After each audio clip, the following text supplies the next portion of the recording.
What is fair? In America today, some people are really rich. That guy, for example, he has more than 1,000 times the money than I have. That's not fair. This guy's also rich and better looking and more famous than me. This woman is richer and better looking than most everyone. That's unfair. I could go on. Obviously, we are all different and unequal. And when it comes to unequal money, politicians want to do something about it. The president says, I believe this is the defining challenge of our time. The next president says this. As Secretary of State, I saw the way extreme inequality has corrupted other societies. Okay, I don't know that she's the next president. Finally, here's how a British guy, who these days seems to speak for young opinion in America, portrays American inequality. Okay. As always, we have two drawings. First up, the draw for people with inherited wealth. Okay, so now the lottery for those who were born poor. Okay.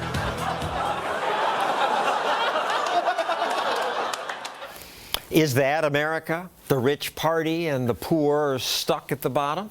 Yes, says Alexis Goldstein. She works for a group called the Other 98%. She also joined the Occupy Wall Street protests. George Mason University economist Garrett Jones says she's wrong. Garrett, I mean, why? Donald Trump's kids, Paris Hilton's siblings, they're born with an advantage in life. That's not fair. And I was born with an advantage, too. Being born in the United States of America is one of the least fair things that ever happened to me. Being born with great parents, great thing that happened to me, totally unfair. The question is whether government policies that try to fix this actually make things better or worse. You say they make things better.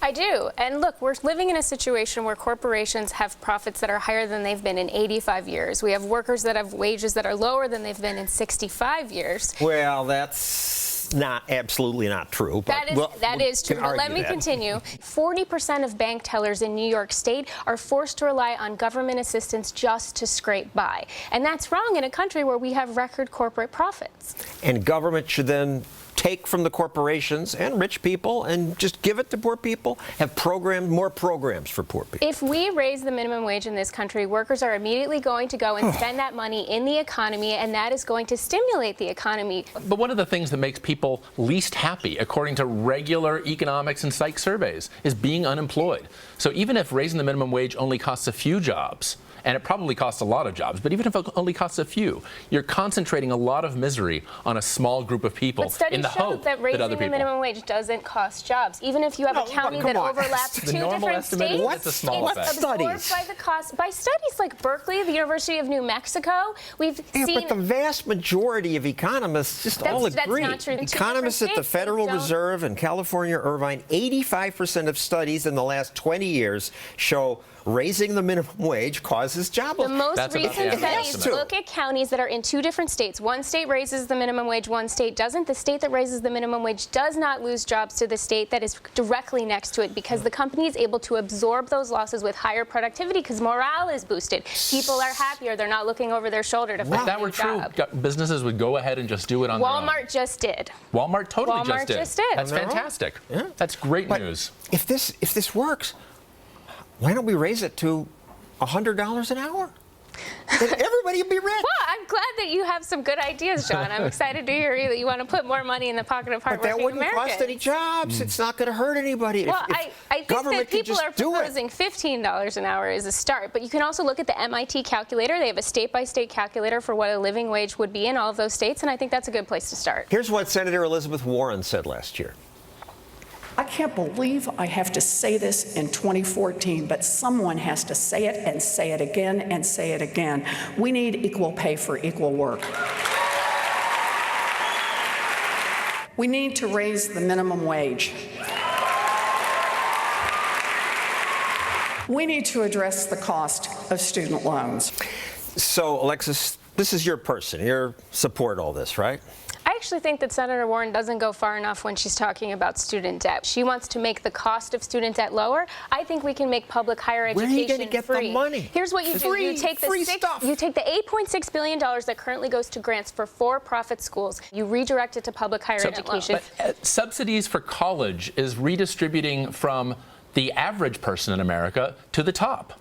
Because college graduates are some of the most fortunate people in America. But we promise people that if you get an education, if you get a vocational degree, then you will make a difference in your life and you can succeed. And we are not seeing that today. We are seeing people going into for-profit And schools. throwing more money at it's got to make it better? Because people are going to for-profit colleges and getting saddled with tens of thousands of dollars in student debt. The idea that redistributing wealth to college graduates is a way to actually reduce inequality, that just isn't going to work as math. But we're redistributing wealth now. We're just redistributing it to the top. The Cato Institute, the right-wing think tank Cato Institute, said that corporate subsidies account for $100 billion a year. So Well, we're already we all agree on that. Let's get rid of the corporate subsidies. There's some other stuff we can agree on. Get rid of corporate welfare, which includes the subsidies and the bailouts, like too big to fail, special deals for banks and rescuing those that fail, limiting defense spending. Libertarians and the left tend to agree on that. Yes. And we shouldn't jail so many people and have a ridiculous drug war.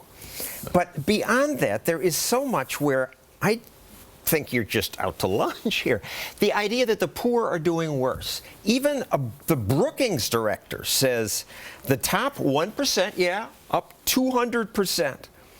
But incomes have increased among all groups in the past 30 years. 40% for the middle fifth, 49% for the bottom fifth. It's just hard for me to imagine if I could take a time machine and I knew I was going to be in the bottom fifth in the America of today versus the bottom fifth of America in 1970 or 1960.